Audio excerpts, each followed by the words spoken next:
'Cause what I'm trying to do is enthuse you, so that you and I might together strive to change more people's point of view, for those who can't eat as much. Hey guys, Bobby Hughes here with Heritage Pride Custom Firearms, and I've got here probably one of the most iconic shotguns in American history, and that is the Remington 870.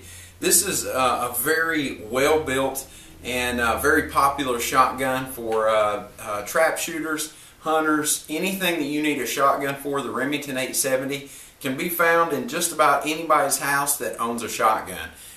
They're super dependable and reliable shotgun. This here's a 20 gauge, but it's going to be pretty much identical to a 12 gauge in any disassembly or functioning aspect of it. So anyway guys, what I'm going to do in this video is show you how simple Remington made it to tear this thing down, and then we're going to give it a good cleaning, and I'll come back on and show you how to disassemble. Alright guys, so the Remington 870 is, like I said, a super easy firearm to disassemble. Now the first thing we want to do obviously is we want to make sure that there's nothing in the chamber. So we're going to go ahead and cock it back just to clear it. I know it's clear, but just for the sake of the video. And then also what we want to do is make sure that it's on safe. Now in this case that's fire, so we're going to put it back on safe. We're going to make sure it's on safe when we disassemble it, and that'll keep us from pulling the trigger during disassembly and springing our trigger forward, or our hammer forward. So what we want to do is go ahead and rack it back about halfway until you feel it release, and we're going to go ahead and unscrew the front lock nut on here. Just set that aside, and then our barrel, just like any other shotgun, will pull right out of the action just like that. So we'll go ahead and set that aside. Then what we want to do is go ahead and pull the action back forward. We're going to have pop out two pins here that are in the trigger. It's what holds our trigger assembly in. So we're going to pop out the back one and the front one, and the front one's a little bit smaller than the back one, so that way you don't have to worry about getting the right pin in the right hole. Set those aside, and then we'll go ahead and pull our trigger assembly right out of the firearm, just like that.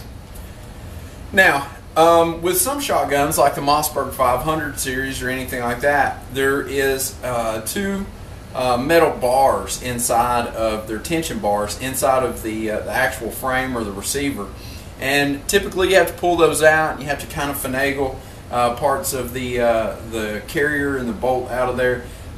In this case you don't have to. It's very simple.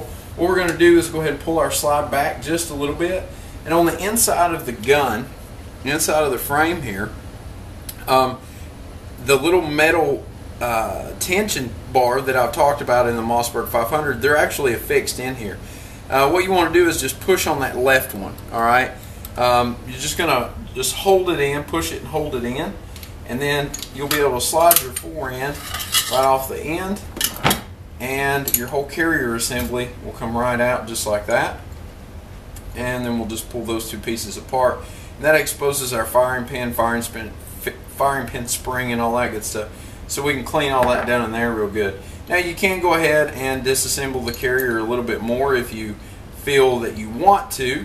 In this case I'm not going to, just because I don't really feel like I need to. Everything I need to do I can clean from inside here. Alright? And then the magazine tube, of course, you can unscrew it just like most. I'm not going to unscrew the magazine tube. I'm just going to clean it how it is on the gun here. This one's pretty old. It's got a little bit of wear and tear on, a little bit of rust. We're going to try to get this surface rust off of here. I don't know how well it's going to work out, but this actually isn't one of my guns. It's a friend of mine, the neighbor, and he's known for not taking care of his guns, so that's why it's all rusted up and dirty. So I'm going to go ahead and get this thing cleaned up, and then I'll come back on and show you how quick, it's just as quick to reassemble it as it is to disassemble. Okay. Finally ready to put this thing back together. It's the next day now, or the next evening I should say. I ended up working on it for a couple of hours last night and then finishing up today. It was really dirty. Like I said, the guy that owns this gun is not very good at taking care of his guns, but that's alright. He's an old guy that he does a lot of hunting, and he's a farmer, so he stays real busy. But needless to say, there was a lot of rust on here. Now, a lot of guns, you'll get a little bit of light surface rust on, and you can simply use, I don't know if I've gone over this technique before, but you can use a 4/0 steel wool and some boiled linseed oil and just kind of polish the metal. And it'll take that light surface rust off, and it leaves a nice shiny finish on it. But this one was so bad, it had a couple of spots that were so bad that it was actually raised rust, and you could see it, and I had to use sandpaper. And in a case like that, where you're going to do some touch-up, whenever you use sandpaper, you're going to take the finish off of the metal. There's just no getting around it. And so you need, if you're going to do that, you need to have some form of bluing agent to put back on it. Now, it's not going to look as good as if I did a complete strip down and polish the metal and re-blue it. But all we're doing is we're recoating that metal with some bluing so that it will hold the oil, the lubricant or the wax or whatever, to prevent it from rusting in the future. And that's the whole point in it. So this one I did quite a bit of touch-up work on this one. This whole bottom here, I touched all that up, and then up here across the top, touched up a lot on that, and then the magazine tube here, I had some real bad rust in it. Like I said, it's not a a showcase finish. It's strictly just functional, which that's what this shotgun's for. He uses it to hunt with. So there's no sense in him paying me $150 to polish and re-blue this shotgun when it's going to go right back out into the environments to be used for hunting. So in this case, I just did some touch-up, and I'll do a video on that in the near future, next time I get one that needs some touch-up stuff done. And I'll show you guys how to just do some touch-up stuff.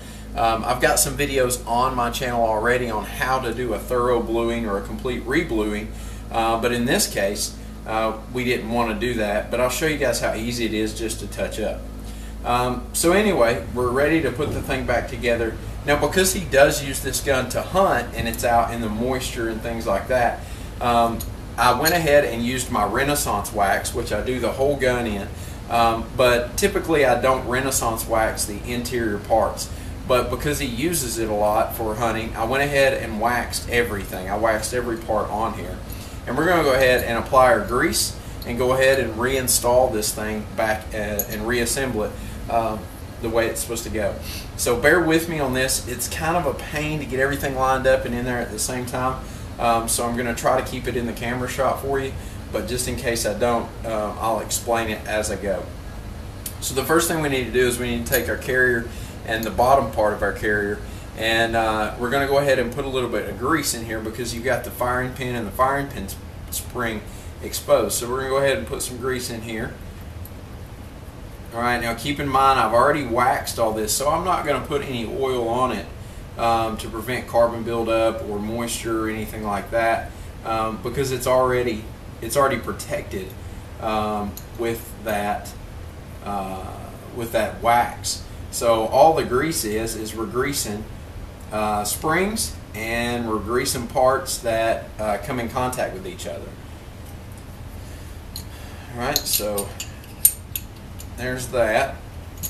And then we are going to go ahead and put just a little bit of grease inside the frame here, wherever metal to metal contact would be. And on an old gun, or a gun that has a lot of use, you can always tell where the metal to metal contact is because it's where there's no finish left on the gun. Usually right down your rails, you want to put a little bit of grease just right down your rails on the sides, and then a little bit of grease over here. And I've used a lot of linseed oil on this thing, so it's pretty well coated in linseed oil as well. So I've wiped most of it off, but it gets down in there pretty good, so that works as a lubricant as well. So we're going to go ahead and slide our forend down over the gun. And then what we want to do is go ahead and seat our carrier. Seat our carrier. I Actually, I'm going to put a little bit of grease on that too right there. Slides on the gun.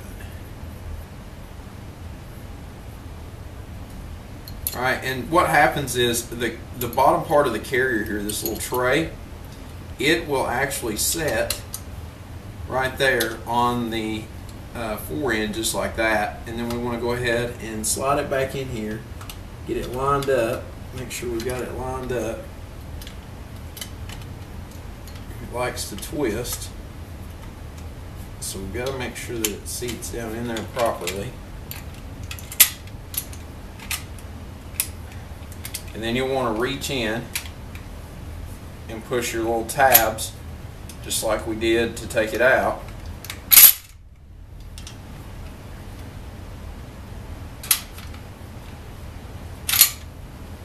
And then it's going to slide right back in there like that. And that's all there is to that. And then we'll go ahead and pull it back forward to where it stops. And then we're going to go down in here, put a little bit of grease right in here, wherever it contacts, because the actual rails on the fore end, they come in contact with the little latch, and that's what actually resets and allows another round to pull in. So we just want to put a dab of grease on that. And what I've done on the trigger is I've just pretty much taken a barber brush and coated it with coated the barber brush in oil and just gone down in there, and that lets all that run down in those cracks there without actually dripping all over the place. Alright, so we're going to go ahead and set this back in.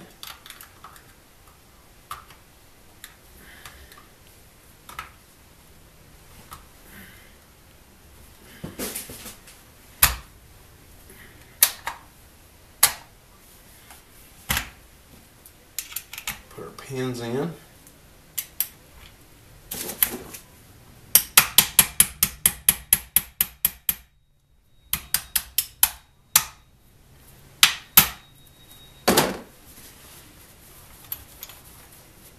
Alright, now when I took this apart, it had the full length barrel on there. We're going to go back with a 24-inch short-sided barrel just because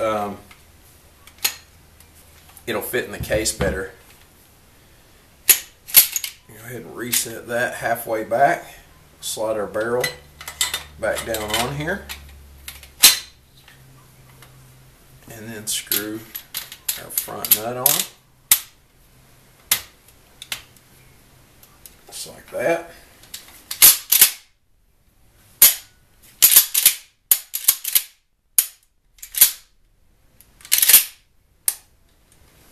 Alright, so guys, that's pretty much the down and dirty on the Remington 870. These are awesome. Like I said, these are one of the most iconic shotguns, if not the most iconic shotgun in history. And you know, they're built to last, and they're built to hold up for a long time. And this one is a prime example of it. It might have been dirty, and it might have been rusted up and beat up, but a little bit of maintenance and, you know, good cleaning, and it's ready to go again for a long time. So anyway, guys, that is the Remington 870 disassembly and reassembly. So I hope you guys have enjoyed the video, got some use out of it. And if you have any comments or questions, leave them in the comments below. Don't forget to rate and subscribe. And until next time, get out there, shoot some guns, be safe, and most importantly, have fun. See you guys later.